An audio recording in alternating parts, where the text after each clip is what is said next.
welcome to the Adventure Zone. I'm Justin McElroy. Here's our first question. Justin, will you eat more goulash during episodes? And the answer is, dear listener, you got it. Okay, I will also say, though, Justin, it's 3:15 p.m. when we're recording. What meal slot are you hitting? Yeah, where are you at? Let me see. Let me check the clock on the wall. It's tea. And the little hand is pointing to goulash. Oh, okay. And the big hand is pointing to goulash. Welcome to the Maximum Fun Goulash Drive 2019. How much goulash can we get for the amount of money you donate? It's goulash.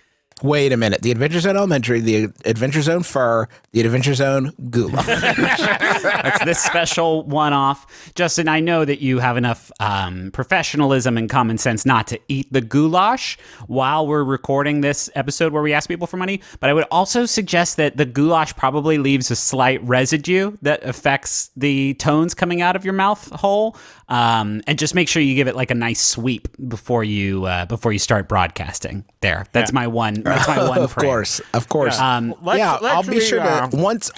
Yeah, if I happen to stop eating goulash at some point, I'll be sure to give a good rinse, just to get all the goulash particulate. So that Justin can slam jam that goulash on down. Griffin, why don't you tell us a little bit about the MaxFunDrive? Yeah, sure. So we are a part of the Maximum Fun Network, and we have been, well, Taz has been since its inception, but we have been a part of the network for, in some way for 8 years now. This is our 8th MaxFunDrive. We joined the network back in 2011, and because of that, we have been able to turn podcasting into our full-time careers, and we have been able to launch a bunch of other different shows, and we've been able to start touring and take time off from stuff to make the TV show, and all of these different things have been possible because we've been able to dedicate the time that we've been able to dedicate to these shows, and that is all because of the support that listeners have provided us over the years. I think it was so obvious for us to spin off our one D&D episode of Mabim Bam into Taz because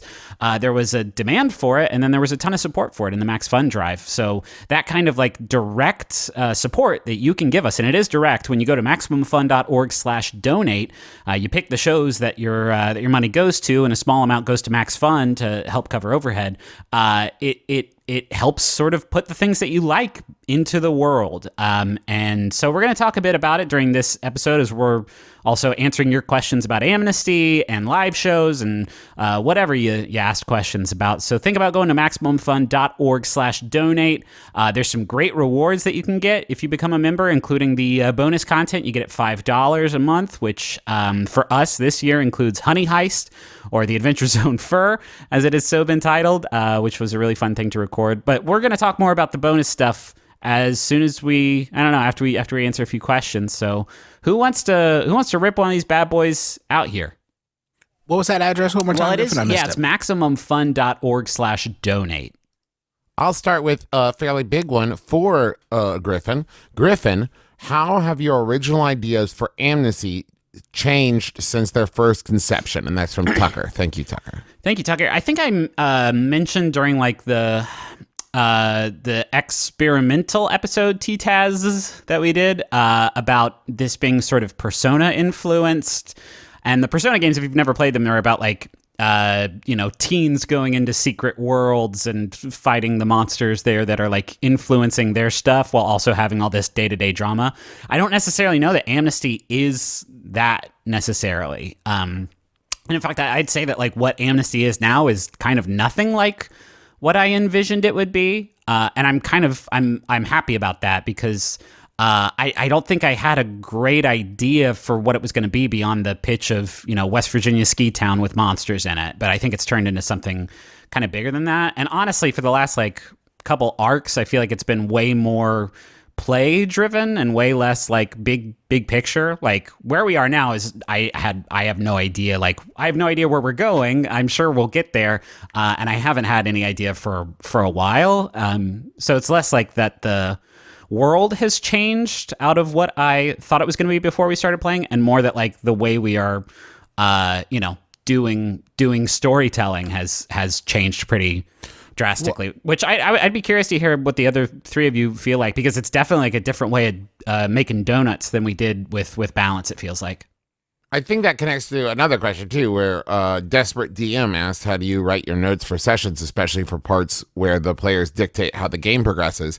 And I feel a lot like in Amnesty, we've had a lot more like where you have the monster and all of the elements of that and all the pieces, but then what happens within those scenes and how we get to that and stuff, you tend to leave that a lot more open to what we decide to do with the characters and the scenes than you did when we were doing balance. Yeah. And so it has been more of a lot more of like an open world kind of play, where we have like created what shop we go to, and a lot of the NPCs are based off of like scenes we want to do and that kind of thing. So it's been a pretty different experience compared to balance. Yeah, and I also think that the fact that we started doing it towards the end of balance, I'd say the last quarter of balance, but Amnesty really, really feels more character-driven in the fact that I think that we've been pretty consistent with trying to stay in character and try to drive the action that way, the choices we made and the things we've done, and we will, call each other on it occasionally if we veer from that. I think it's been much more character honest all through Amnesty. Which isn't to say that like the characters in balance were weak. No. That's what I mean. I'm talking more about the way we play. I think that we have embraced it from the get-go with Amnesty, and it took us a while with balance. I think it's an interesting like case study, like an interesting comparison, because when we started doing balance, we had no idea who the characters were going to be, and then they turned into these characters that we all fell in love with by the end of it. And with Amnesty and really all the experimental arcs, we put in a lot more elbow grease ahead of time to try and like come up with who these characters were. And I still feel like it took us like a dozen episodes or more to like really start understanding who they were and start like having fun with them and start like knowing how they would react in all of these different situations.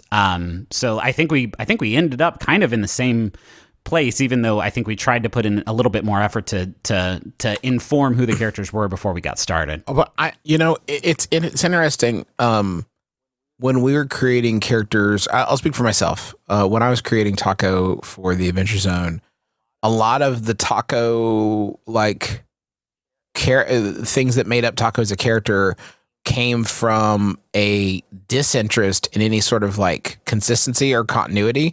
Like we were all very just kind of pulling it out of our asses when we started. And I think that actually made for more interesting characters. Yeah. Because it was like, very few people are deliberately created, like almost nobody's deliberately created. It is just, the things that make up your personality are the things that happen to you. And I think that lack of structure early on, like, is what created a lot. And there's some stuff like blind alleys that we sort of tried for the characters that didn't work out. I think with Amnesty, it was actually kind of a struggle at first to not care and not be precious, because like I was much more thinking about it and almost kind of like psyching myself out, like playing in a 30 episodes in headspace right from the beginning without having that sort of like groundwork, and at the same time being much more conscious of choices that I was making, because with the realization that like that I was creating a character as I went, you know what I mean? Like I was overthinking it. Yeah. I feel like next time we do this, like I think we might all take a step back from like trying to flesh out not every part of the characters, right? But like I feel like we did maybe go a little bit hard in the paint on all the experimental arcs, when like really the ethos of all of these apocalypse world games is to draw maps but leave spaces. And I don't necessarily know that we left enough spaces, which is I'm not slamming the characters or the arc, because I'm genuinely happy with where it is now. But yeah, it's been I don't know, it's been interesting. It's been very different from balance. What I have found too is like when I think about the differences between Balance and Amnesty, a lot of it has to do with genre, right? Because when Yes. you think about that, Balance kind of filled this the genre of like high fantasy epic, right? I would Where not call it high fantasy. Well, but I mean, like if you're looking at what it's aping and what it's kind of like sort of like, where you have this, in the end the world is like the entire universe, the entire multiverse is Right. at risk, right? Where and so yeah, we had these three like doofuses that were, everything was kind of like happening around them and they were just trying to like make it through, right? Whereas with Amnesty, you're looking at a monster of the week, and when you look at other monster of the week like Supernatural and Buffy the Vampire Slayer and shows like that, a lot more of it is like, yeah, there's a monster and that's very important and they have to find it, but really you're watching the show for the characters and like their own like internal journeys and relationship journeys and all of that, and the Right. monsters are kind of an excuse to keep the action moving.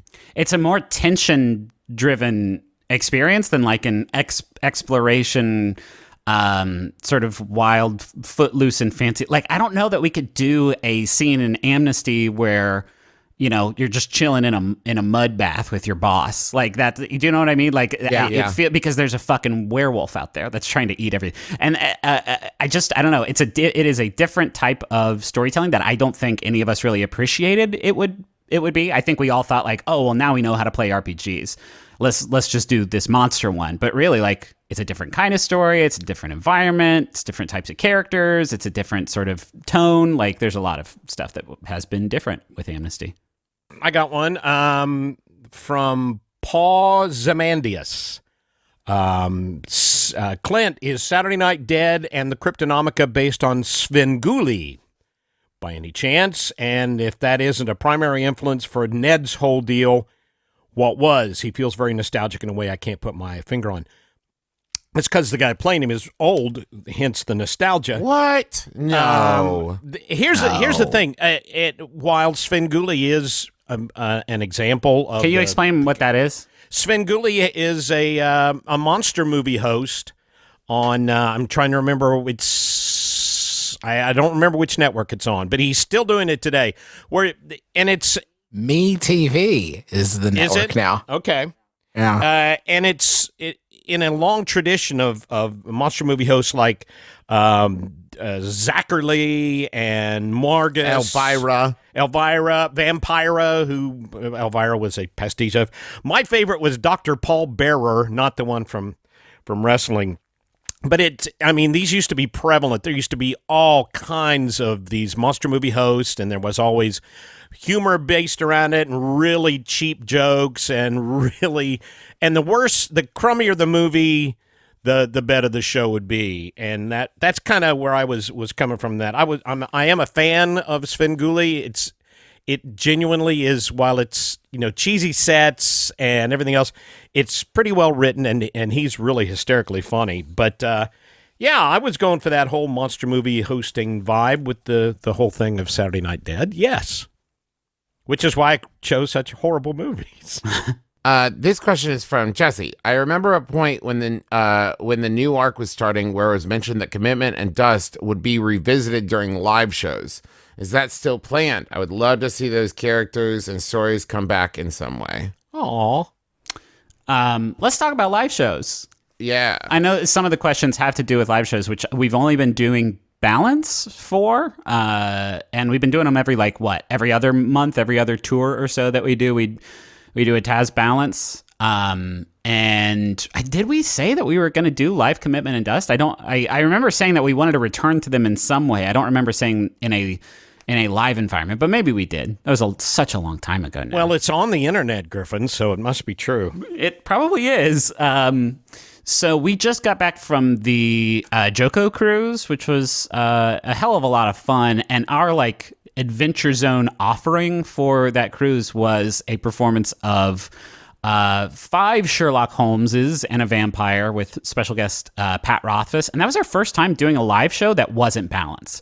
That was something else. And obviously it was Elementary too, which is the best, a really good game and a really incredible and rich tapestry that was woven. But it was a lot of fun. Like it was very, very, very fun. And there is a certain returning to the balance well as much as we do in those live shows has started to get kind of like it's getting trickier to like make something new in that if that makes sense, like something new that also works as a live show that like so like I think it would be fun to do Dust or Commitment or it's something else. Like I don't know. I mean, we had so much fun doing Honey Heist, like like doing a live Honey or live, maybe a live Amnesty. I don't know, like something new or something weird. Who knows?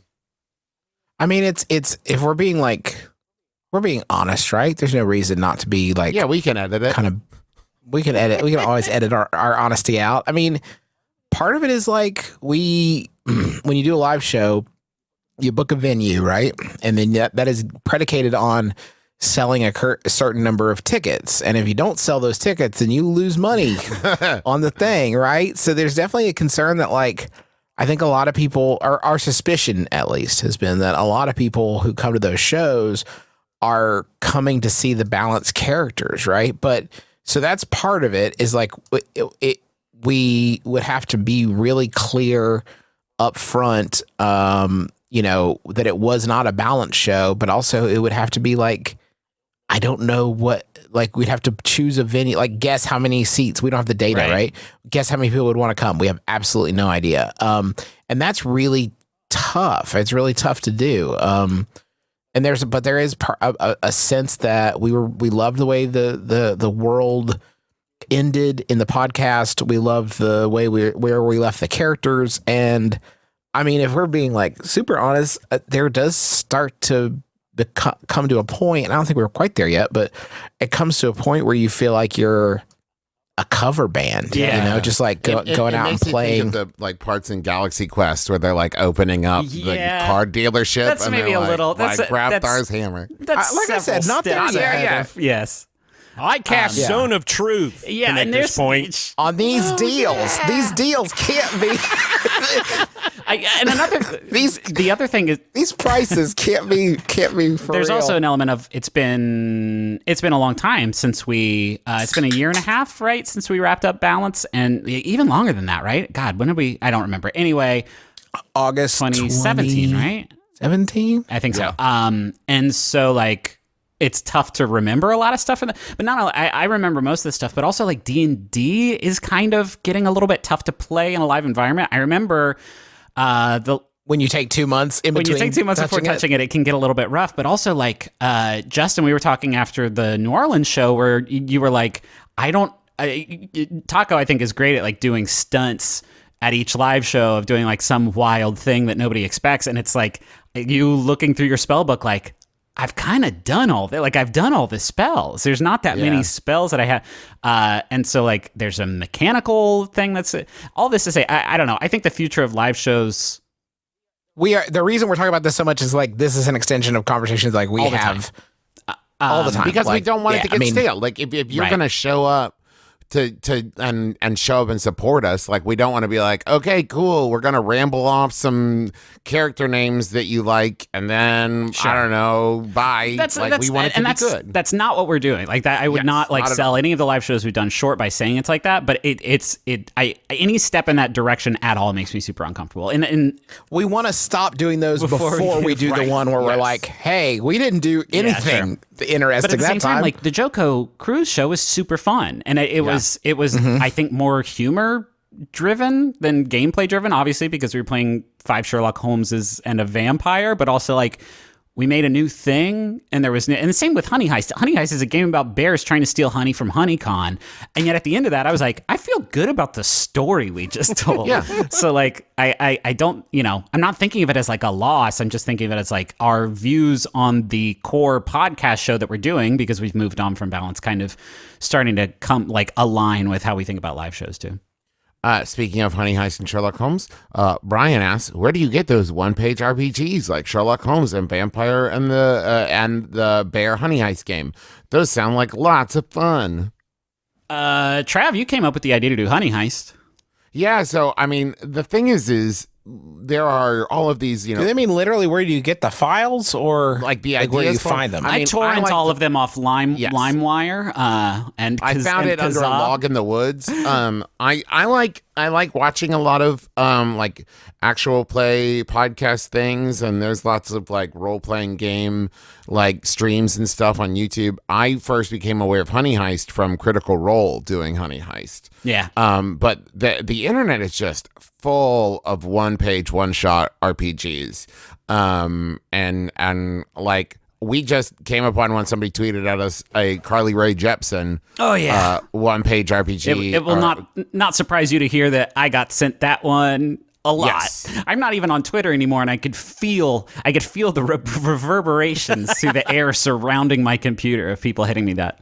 There's a lot of like I would be willing to bet that pretty much most like genre you can think of, there's Yeah. probably some kind of one page, Oh, one shot sure. RPG for it. I heard Dad when we started this call asking one of you, "Have you heard of this game Lasers and Feelings?" And I was like, "How do you know about lasers and feelings?"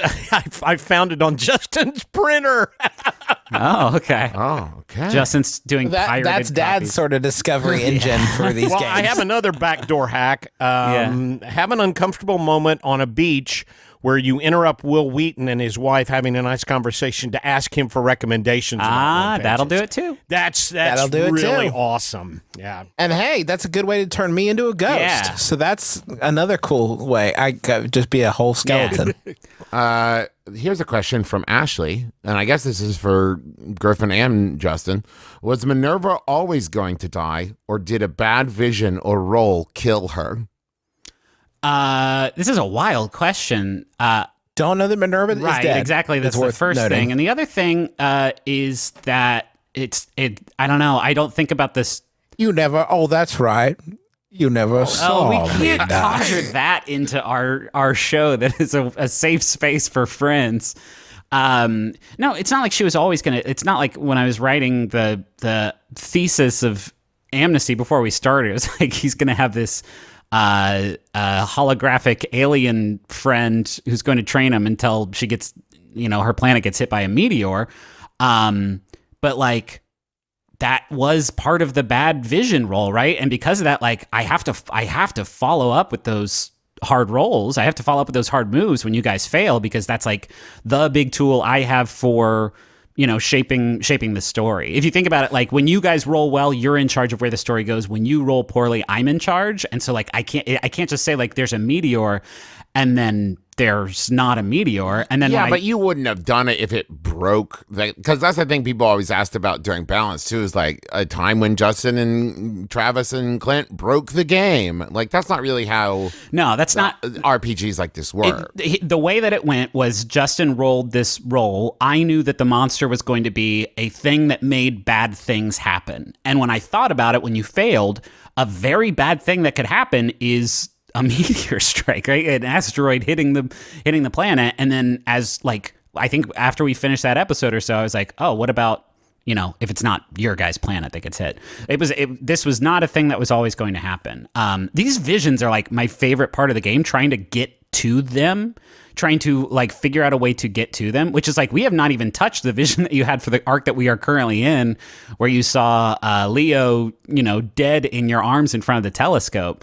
And like, how do we get there? How do we get you guys there? Does that even happen? Is there a way for you to change what happens? Like can you change them now that you are not the chosen one necessarily anymore? Like, that shit I think is super cool. On that note, too, we had a lot of questions about that, about the change to the mundane playbook. So basically people would like to know in general, is that something Justin expressed interest in and so it worked out that way? Or Justin, was it because of Minerva going away that you were like, oh, I'm going to do this? How did that decision come about? Yeah, which was the chicken and which was the egg? Man, I'm trying to remember. A lot of this stuff is so collaborative. I definitely mentioned to Griffin something about how we were going to handle Right. it. I don't remember. Griffin, do you remember how it actually So we had happened? talked like Duck's powers come through this like psychic tether or whatever that he had with Minerva. through this wormhole in his brain from like across the galaxy or whatever, right? And so that was the source of his power. And so like when Minerva's point of contact with Duck got shut off, like I think Justin and I both were like, well, that's going to have some effect on Duck's powers. And I think we had a conversation about you wanting to adjust Duck's stats, like wanting to change his thing. Or when we were talking about how, that's what it was. When we were talking about leveling up Duck for the most recent like lunar interlude, you were trying to find some way to reflect the loss of power or something like that. And then like, I think I suggested like there's a whole character archetype. Oh, it was take I wanted to, one of the upgrades is you can take something from the playbook. Yes. So you were looking at and I was like, I should take something from the mundane playbook. And you're like, well, here's a different thing you we can can take do. everything from the mundane playbook. And it's weird how that is probably one of the things we've gotten like the most negative feedback on, and it's like one of my favorite things we've done. It's so like it's so much more interesting. Like why is that a negative? Like how many times have you heard that story of like the chosen one who finds his destiny? It's much more interesting to me someone who chooses their like finally embraces their destiny and then no longer has the powers that they were supposed to. That's cool.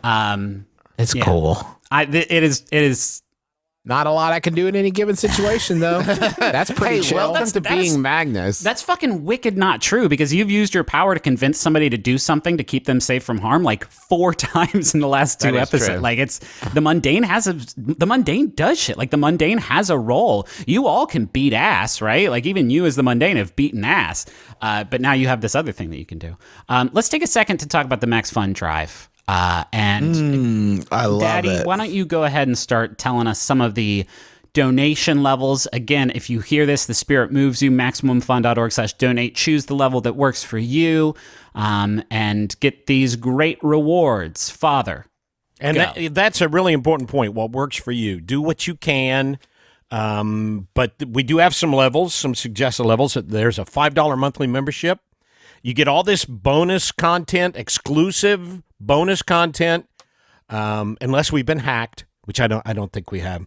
I mean, we're talking over 100 hours of bonus episodes. 200. Well, across all the different shows, we don't have 200 hours of tasks. Yeah. But we do have Honey Heist. We have, by this point, hopefully we've hit 15,000 donors, although who knows, which means that Taz Elementary 2, which we did record on the Joko cruise, is going to be up in the feed. We have our episode we with did special guest Patrick Rothfuss. with Pat Rothfuss, and then we have the episode we did with Lynn. We have the first Taz Nights. Lynn Manuel Miranda. Lynn Anderson? Yeah. Oh, okay. Yeah. And yeah, just a bunch of EPs up on there. $10 monthly membership gets you the exclusive, the Drive exclusive enamel pin that Megan Lincott did. My personal favorite is the Cryptonomica one. But you get that, and you get a Max Fun membership card and all the stuff from the $5 level. $20 monthly membership. This is cool. It's a beautiful 550-piece Maximum Fun puzzle. Jeffrey Tice designed it specifically for Max Fun monthly members. And it's let's face it, you're listening to a podcast, you got to do something with your hands. Hopefully you're not driving. But putting together this jigsaw puzzle would be a great thing to do. And of course, we cannot stress enough, don't put together a jigsaw puzzle while you drive. Don't jigsaw and drive. I know it's tempting. I know it is. 35 and of course you get all the things from the previous level. $35 monthly membership. You get this incredible glass coffee mug engraved with the Max Fun Rocket logo. It's safe to microwave. You can't say that about your pewter mugs, your iron mugs, your magnesium, your tinfoil mugs. Your tinfoil mugs. You cannot say that. Your mugs made out of grape meat. We don't have to do the higher tier ones right now, but what else do you need? There are higher tiers. There are, yeah. But that's and you get all that great stuff, a lot of great content, a lot of really cool stuff to impress your friends and neighbors with, and we urge you, do what you can, take a look at those levels, listen to what I say, and keep me from having to go back to having a real job. Yeah, and that includes new and upgrading donors. So Right. if you, like maybe you've been at $5 for a while or $10 for a while or whatever, and maybe, you started listening to more shows on the network, or they've become even more important to you or whatever, and you're wanting to up those donations, if you up your donations, you are also then eligible to get the reward gifts that we've just listed. So if you've been considering upgrading, now's the time to do it. MaxFunFund.org/donate. Should we get back into the questions? Yeah, we had a question here Yes. that was from Chase about when making or playing an arc or a one-off for a live show, how do you go about timing it out? Yeah, it sucks shit. It sucks. We had ourselves a talk after the New Orleans show because you all kept thinking that the first act, we've started doing intermission in the middle so we can take potty breaks, and you all kept thinking the first act was over when it wasn't, and so you were like, all right, call it, let's go backstage and eat dinner. And I was like, no, I had a button. So I try to have a button, and then sometimes we don't get there. Sometimes we go 15 minutes over the first act, and then the second act is like 15 minutes long. It is always that question of, and I think we're erring more towards the side of like, when we started, Griffin was very hinty about what was in the arc. Like, I don't know, like I think when we did the Right. Yeah. wrestling one, I think you just told us like think wrestling. And now I think we are a little bit more explicit about what the beats are going to be. Because we want to make sure to like get to the stuff that we want to make sure we're keeping a good pace, and we're getting through the story. I mean, they're definitely, I would say, more they're probably more guided than Balance itself was. Because we have to. We have an hour and a half. Got an hour and a half. Gotta get hit the beats. Trying to tell like a whole story in D&D in an hour and a half is impossible, because you can spend a fucking hour and a half like dicking around in a tavern. Like you can spend, there are whole sessions, nights where you play with your friends where you don't actually fight anything because you're just so busy dicking around in some place. And so like trying to do a whole story in the span of that time is super hard. As long as we're talking about live shows, Rachel asked, and hopefully this won't come off as too like I don't know, self-horn tooting, but I'm curious to hear what you all say. Rachel asked, what's your favorite live show so far? I really did love the wrestle. The first one in Boston. Yeah, the Battle Fest. That was Battlefest. That was good. And not just because it was a great episode, but that was honest and truly the first legitimate live show we had done of Taz, where people, like paid money, right? I knew Wasn't what it? yeah. Well, we had done And LA Podfest before that, and Right. was this our second live show? Yeah. Wasn't this the first time we had done it like in a theater setting? I mean, the way we do live shows now. Right, sure. And when honest to gosh, the reaction, it's why I always refer to the Wilbur as our home theater, because that was like nothing I'd ever experienced before. And just the reaction of the crowd and the energy that was going on, that was just a blast. That for me, that was a real touchstone. I would say contender for me though is the most recent Candle Night special we did with the Home Alone sequence and the Jingle All the Way stuff, and I like that one too. that I was really liked the Dracula one. Oh yeah, that we just did, because I thought it was a good pacing, and like, because that's the thing is what you've gotten really good at as far as timing out things is like saying, okay, I know where we're gonna start, I know where I want to be by the act break, and I know where I want to be by the end of it. But I'm going to leave plenty of room for you guys to just like, dick around. Sure. And so like, it was just a lot of, plus I just always like when you do the Dracula voice. It makes me really happy. Thank you. The Casino Heist probably for me. It was a fun one. Stealing $15 from Greg Gamaldus. Where was it? Was that San Diego? All the cities are blended together. Someone said, I know it's a bit early to ask. Here's a quickie. I know it's a bit early to ask, but I was wondering if y'all have any plans for what the next arc would be, and that's from Sawyer. And the answer is no. I have an idea for one that I was telling Justin and Griffin and Dad before we started. I think it's time for me to finally Oh my God. take the throne. Oh my God. Take control. I've had so much fun in my rudimentary preparation of elementary. I don't know. I think it would be fun You to do one at should, this man. point. Oh yeah. I think it would be fun. I think I'd like to do one, but Travis has a really good idea, and I'd probably when the rubber meets the road, as it were. I'll be by the time we finish Amnesty, I'll be in my twilight years, That's true. and I may just want to sit back and rest on my I'm hoping laurels. to finish be Amnesty in 2019, so hopefully that's not true. I'm I'll be 38, dead. so Yeah, oh my also. gosh. Wait, what are your I plans, miss Dad? Yeah. live Skydiving, hard. baby. No, I have Rocky Mountain climbing, going 2.7 seconds on a bull. I have an idea for a really You silly arc. fucking that just sung a part. But it wasn't the right. It was like you were right. dying, and he got the right thing, but Yeah. said it wrong. Well, I guess great minds don't think alike. Well, let me ask you this: are we going to? This shows you how not involved with planning I am. So, what about going back and doing experimental arcs again? Are we? Thinking about that? Man, I don't know. Our listener numbers tank so hard after balance, and like they really went into toity, and we're starting to. And I don't think it's because of the arcs No. were bad. It's just like, imagine if you were watching Lost, right? And then And then they had a whole different bunch of people. Yeah. Yeah, imagine you're watching Lost, and then after the finale, and it's like, and that's what it was all about. The next time you showed up, they were all doctors, and it's like, and they were wearing different wigs and stuff, and it's like, okay, Yeah. wait a minute, why? What and is then there also was a happening? caption at the bottom of the screen that just said, "Don't get used to this. It's gone in 2 episodes." Yeah. Soon. Right? Don't try getting connected to this. So maybe we could, like when we were talking about the one-offs and the bonus content stuff. Maybe that's the future for these one-off games, and maybe these shorter things might be for live shows or for the That's the bonus thing. content.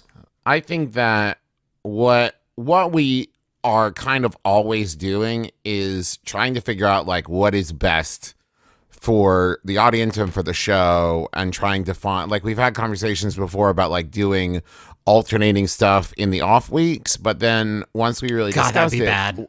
yeah, that would be so, like, the jerkiness of jumping back and forth between 2 stories, both for us and for the listeners, would be, I think, really off-putting. And also just prep time-wise, I don't know that we'd be able to do it. And so, like, we're always trying to figure out, like, what's the best way forward. So, I don't know. I like I said, I had an idea for a new arc, but I also, like, have an idea for a continuation of Dust that I may want to do. Like, the nice thing is we probably have, Griffin, another for like 4 or 5 months of Amnesty. Yeah, it's hard for, again, like, I don't know where the fuck we're going with it, so I can't say for sure, but I mean, I am 2019, I'm hoping Amnesty we will be able to wrap it up in a satisfying way, and then do whatever we want to do next. We keep saying the word experimental arcs. Like, I would be happy to just do some of these like 1-page one shots, and maybe that's like literally, maybe we're talking semantics at that point, but I don't know. I think we were all so antsy to start season 2 after or in the middle of Dust, and I don't know that I would feel that way again after we finished Amnesty. Like, I don't think I would be fine with not starting season 3 until we were like, really, really sure we had like explored all these different options and built something that we could really, really expound on, which isn't to say Amnesty isn't that, but I wouldn't feel necessarily the rush I felt between seasons 1 and 2. I've got one I'd like us all to address, because I think it's a specific question, but I think it's kind of a broad issue that comes up quite a bit from Ricky. When you guys did the scene meeting, Indrid, did you have to like work out what you were going to say beforehand and then do it? Because that's where it was like Indrid was speaking at the same time as the characters, right? Oh, yeah. No, it was, that was an editing trick. I just repeated what they said in the moment, and So then a lie. I moved my shit ahead like a half second. That was a special Griffin, effect. how It was a could fucking you? special effect. You lied to them. It's not a lie. It's a special editing You effect. can't really tell the future. Yeah. Piece of shit. But also, I think that kind of brings up the fact that, we don't prepare chunks of dialogue ahead of time. We don't prepare anything. We don't know what's. I mean, and we've said it before in previous TTAZZs, but I think it's really important to stress again. We don't know what's coming. That's the beauty of it. That's what makes it so fun, is not knowing what's coming and making your choice in the heat of the moment. And no, we don't prepare dialogue ahead of time. Here's a question for Twitter from David. For Griffin, out of all the NPCs you've created throughout all of the games, which are your favorites? Angus, Loop, Johan. Johan really, I think, reflected my existential creative dread that I was experiencing as we were like halfway through Balance. So that's an important. Lucretia, I like. I still get Who are people your favorites out of Amnesty. I like the sheriff a lot. I feel like that's somebody who has interesting motivations for me, and I like Hollis and Billy the Goat. Billy the Goat is extremely fun, and Indrid is a really fun NPC. Yeah. We haven't seen the last of Indrid, but that was a fun, like, a character who can see the future is like an interesting challenge of trying to make that not like mechanically broken. That's just a few. Here's one from Sydney who asks, the Amnesty campaign has felt more dark and perilous than Balance, especially since the death at the end of the last episode. Who? Yeah, I mean, Deputy spoiler. Dewey. Yeah, but Deputy Dewey. But he's not. He turned into a ghost. He's not. He's not dead in the traditional sense. How intentional is this on Griffin's part? Is this affecting how Justin, Travis, and Clint are playing and making choices for their characters? It's funny. We, for some reason, the stakes have been high for us since the beginning. It's because I think it's because of what we talked about with it being much more grounded. Yeah. It has not felt like the kind of thing where we're just going to randomly kill somebody. And it's like, I think because it's in the real world, I guess it's real as, a realer world where like there are cops who will arrest you and take you to jail if you do a crime. And I think that has like permeated through. Do you think it's darker? Do you think Amnesty is darker? Oh yeah, for sure. I think so, but once again, I think that's a genre thing, right? Of like, but the body count is so much higher on average for Balance. But when you talk about for Amnesty, right? Some of the bodies are like, that was my brother, right? Like that they seem because it's a like specific town. When you think about like a Monster of the Week kind of procedural show, right?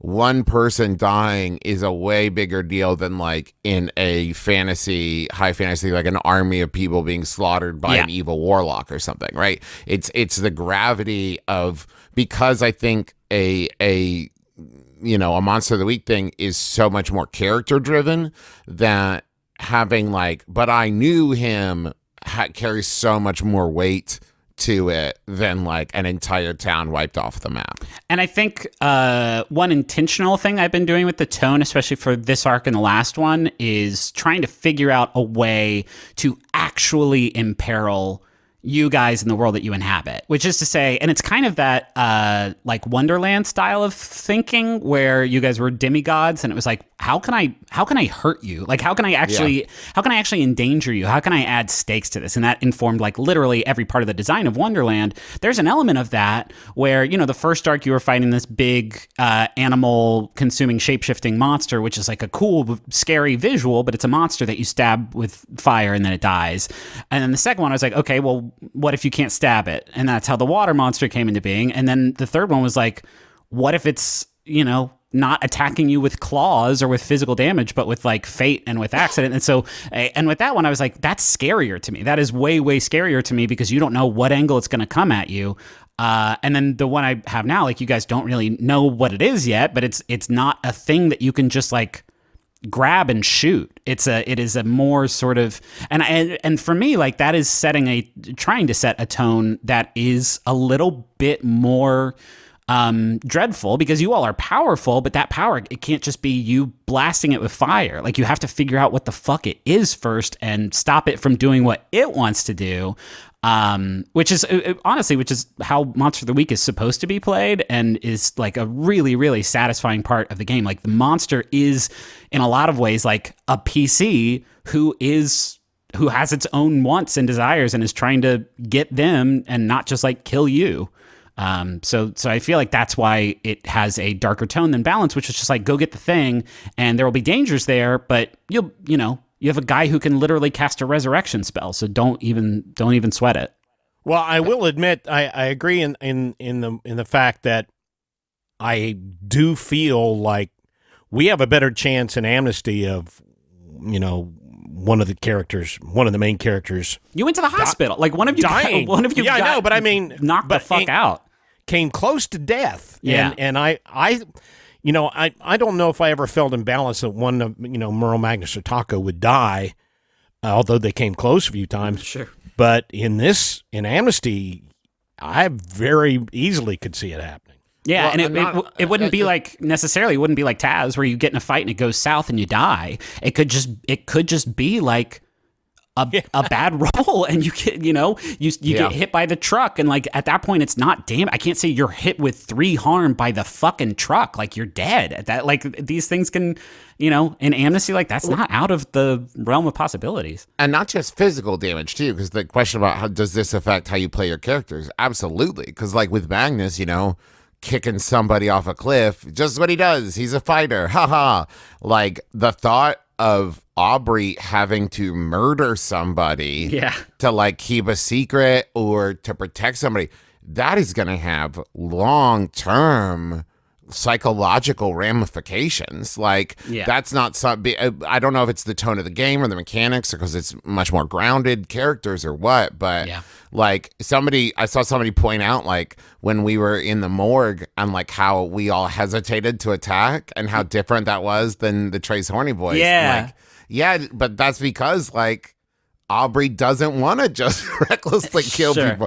She'd feel real bad. My favorite Aubrey scene is when you confronted Keith in the headquarters and tried to scare him into silence, right? Because I have wanted to introduce more than like your good roles and sort of the paths that you walk have allowed me to, like elements of danger of the secret getting out.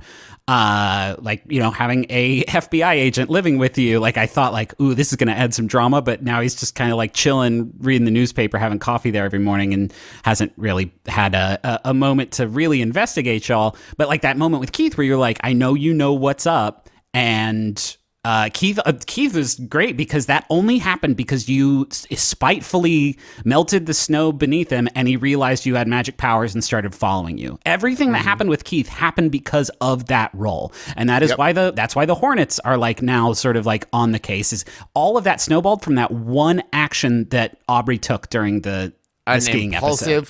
And impulsive. I mean, that's what kicks ass about this game. This next question, because it ties into that, Veronica asked on Twitter, in what ways are each of you most like your characters you are playing, and in what ways are you very different? And like Aubrey, so even though Aubrey and I on paper are very different, she is far younger than me, Puerto Rican, bisexual woman.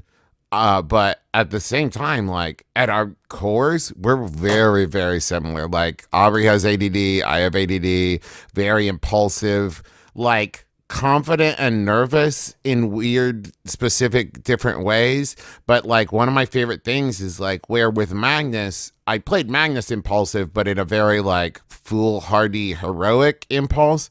With Aubrey, it's a lot more like, honestly, kind of like impulse control issue almost, of like when Aubrey gets annoyed at somebody or angry at somebody or whatever, or even just like happy, I let her be a little looser in her decision-making process, and it leads to some pretty bonkers outcomes. Yeah. Speaking of which, I can't believe after so many the Adventure Zone zones of me like complaining about people worrying about Steven the goldfish, I then gave myself another pet that people are always worried about. You then Dog that Harris Bonkers is always fine. Yeah, okay. He will always be fine. Anytime you don't see him, he's with Danny. He's perfectly happy.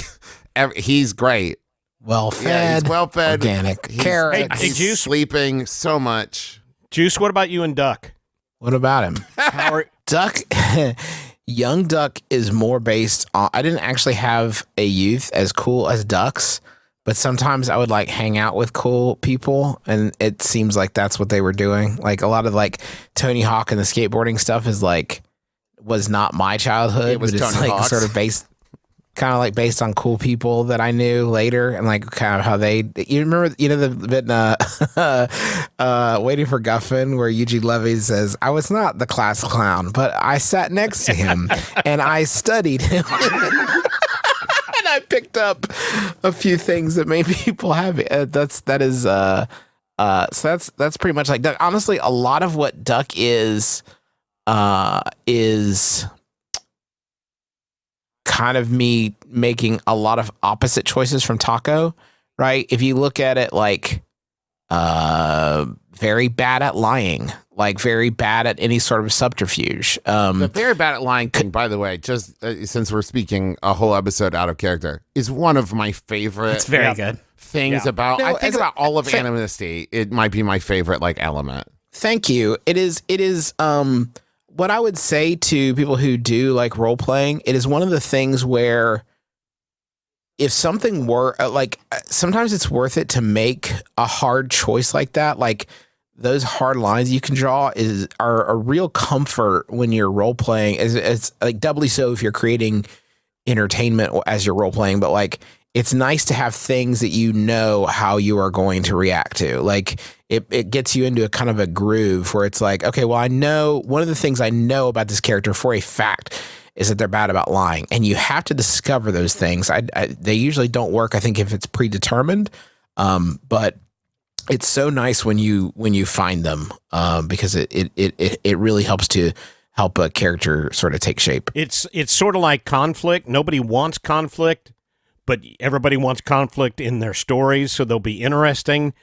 I can remember a time where, you reminded me that, that Ned would not be courageous in a certain point. And it was one of the key points for me in developing Ned because, you have the tendency to say, well, of course he does the most heroic thing. Right. No, it's much more interesting if they're a hero, yeah. But if they're not a hero, it's much more interesting if they don't make the heroic choice. And I'm glad that happened because like you didn't want to jump in the water whenever the hot springs got like monster-fied and was choking out Jake Cool Ice. And so you're like, nah, I'm good over here. But then at the very end of that arc, like you were the one who was like, okay, and jumped into like the huge water monster like towering form to like finish the fight, Spartan.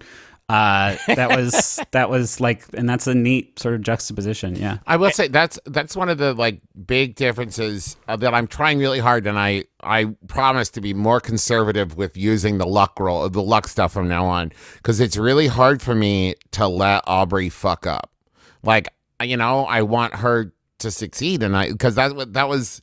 It's someone you're like, oh yeah, I can save this person's life if I roll well.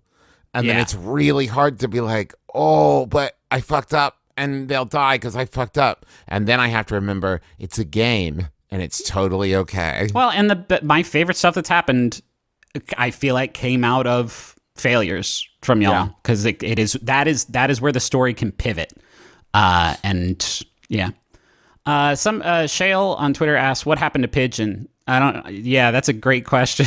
I introduced this character and then you guys told her what was up and then she helped you fight the water monster and then we have not seen Pigeon. And I've thought of like ways I could try and shoehorn her back into the story, but really like I don't that would feel very inorganic to me. But like there's this person who works for the city who like I kind of thought that would be a contact, to use I guess like RPG terminology, of like somebody who works for the city who can like do stuff for y'all, who's also on your side, would come about. But like it is tough for me. You all live in the same town, right? And the setting is smaller, but you all don't work in the same floating headquarters. And so it was easier for me and Balance to just be like, and Carrie and Killian are there, and Robbie's there. But like I can't just be like Pigeon is there because she doesn't have a reason to. What's so she's got funny a about job. It's so ironic because once again, it really fits the monster of the week genre. Because I've been watching a lot more in like Supernatural and stuff, and like sometimes you It's just can't get the 55 actor minutes. again. We made it 55 minutes. Unbelievable. Sometimes He actually mentioned it earlier. Holy shit. Sometimes the actor's working on a different show and you can't get him that week, so Pigeon's just not there. It's like there's a lot of moments in like Monster of the Week shows where it's like, well, it's been 3 seasons and we haven't heard from. Oh, he's back. Okay, cool. That will happen. We'll book Pigeon, the actor who plays Pigeon, for. I want another Pigeon to episode. come. If y'all don't get to Pigeon soon, she's gonna parachute in from the sky. Does Justin know Duck's real name? Yes. Ooh, that's tantalizing. I have, and it's on here. You know what? Something is written on my character sheet. Oh shit! Somebody's gonna national treasure that shit. I got one I want Travis and I to address from Book Trash. Clint and Travis, are you both worried to have Aubrey find out about Ned's involvement in her mother's death? And do you think Ned is going to tell Aubrey? I cannot wait. It's gonna be dope. Like, that is something that, if I remember correctly, during like character creation, we like thought of like that there is some unknown connection between Ned and Aubrey, and like Griffin then kind of took that and ran with it and stuff. But like every time No. Hey, wait, no. I did not decide that Ned is the one that stole the pendant. Oh, you're from right. Aubrey. Was that me? Yeah, I don't know who it was, but that is a huge fucking thing that is formative to like the origins of this game. That was not me saying like, no. Yeah, He didn't run with that part. I think it was Dad me. and I. Yeah, I think Dad is the one that came up with the theft of. And of I your came up thing. with the necklace, I think was it. It's like Yeah, that Aubrey had a necklace and that Ned had robbed it. And then we gave that to Griffin. And what I meant was he wove it into the story. Right, and it's come up organically throughout that. Because that was the thing, is like, this is another reason to have a really solid DM like Griffin, is if it had been up to me, episode 2, I would have been like, wait, is that my necklace? And like, it would have like come up way too early. Right. And we have, and with, believe it or not, I think about it all the time, but it's a big moment. And, there have been moments where, I thought, man, maybe this is where it's going to happen. I know one where well, you're right, Trev. Ned was ready to blurt it out when he came out of the coma. Yeah.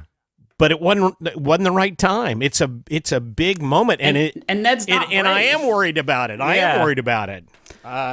It's going to screw things up, I think. Yeah, that's gonna be. It's gonna be rough. I'm looking forward to it though, because one of the, I'll say, not to fault them because every game is different.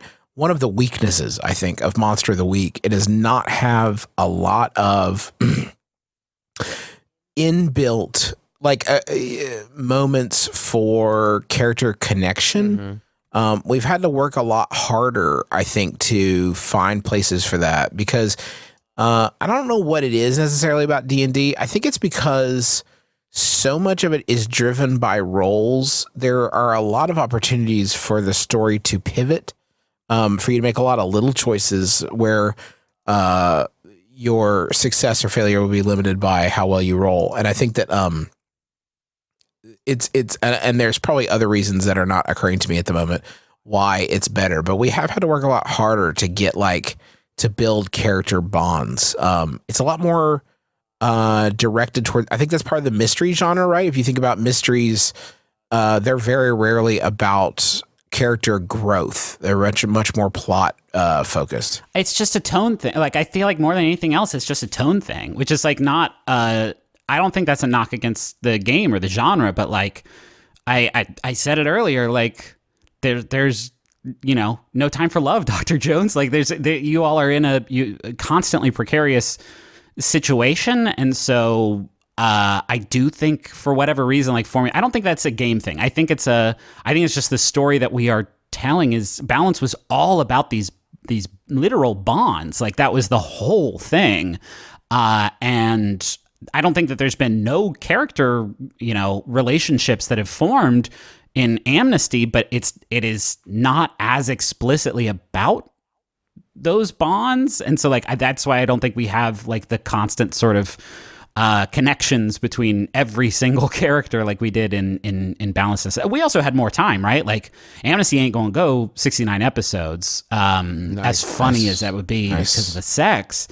So like, you know, we don't have necessarily as much time. I don't really remember where we were at episode 24 of Taz, but it's not like we were the best friends club at that point. So yeah, I think go ahead. Sorry. Oh, I was just going to say, I don't think Dad answered the question about how Ned is like him. Oh, yeah. He's full of shit. That's not the word. Perfect. Halfway through Pedals to the Metal, by the way. In case you're okay, curious. that's about where we started. It's sort of making friends, I feel like. Yeah. And yeah, kind of embracing the whole mythos of it.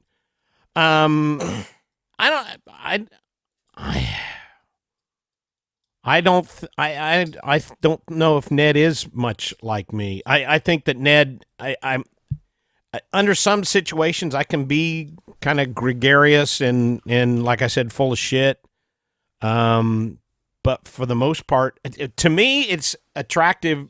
I like playing characters that aren't like me, and I don't know if Ned is like me very much at all. I thought that. It was funny because with Merle was like me in the fact that he was he was really terrible at what he was doing, which reflected me being really terrible at D&D when we started. Then you got so good. And then I got really good at it. Yeah, almost too good. We have to, but every day before we go out for the live show, we have to look at Dad and say, Dad, you have to go back to pretending like you don't know what you're doing. Right. And that's tough. Before we wrap up, I want to mention one more time, this show exists because of the MaxFunDrive, and it is what has inspired us to continue making it and support it, and it has the support you have given us over the years has honestly been, I try not to get choked up like every single time I talk about it, but it means the world to me. And the fact that so many people think our show is worth kicking a few bucks to, like, honestly is such it fills me with a lot of pride. If you listen to this show and you are not a donor, and you can spare just $5 a month, it really does add up, and it really does mean a lot. If you can do more, that's fantastic. But please, I would implore you, like, make a vote with your money for the kind of stuff that you want to see in the world, and it really does help us out so much. MaximumFun.org/donate is the URL. The gifts are all there. You can, get a lot of your questions answered there. On Twitter, you can do @MaxFunHQ, and they can answer questions too if you have more. But if you can, don't wait. This is our last sort of shot. We got, as you're listening to this, maybe 2 days left before this drive-in. So please don't wait anymore. Go to MaximumFun.org right now and choose a level to donate at and get on board, and let's do this thing. And once again, it's a great time to upgrade your donation as well. You can do that at MaximumFun.org/donate. And if you're already a donor and you can't upgrade, take to Twitter, take to social media, and tell people, like, hey, there's, time's running out. Get on board. Let's do this, and share that link and tell people why you donate and why it matters. And thank you so much. Quick programming note, next week's episode, we are pushing a week, so we will have episodes 2 weeks in a row when we come back, but we are about to go on tour. We're going to be in San Jose doing Taz on Tuesday the 2nd, and Mabimbam on Wednesday the 3rd, and then Salt Lake City on Thursday the 4th. I'm not exactly sure what we still have tickets for, so we'll be gone like all next week. And if you go to McElroy.family and click on tours, I think there's still tickets for all those, but not many. So yeah, we are pushing next week's episode to the following week. So the next Amnesty episode will be up on April 11th, and then we'll have one up the week after that too.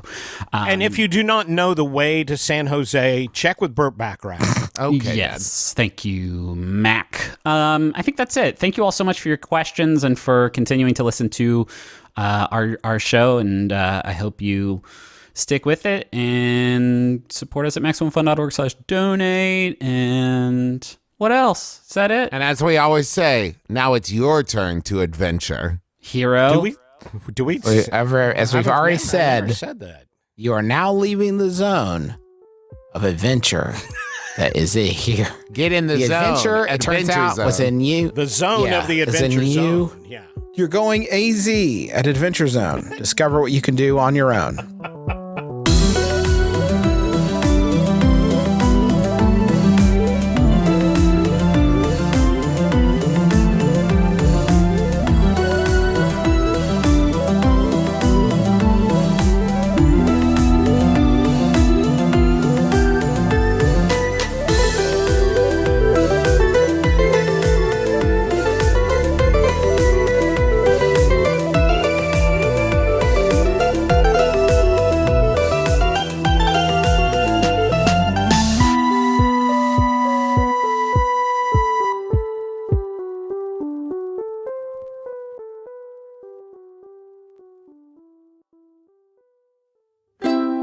MaximumFun.org.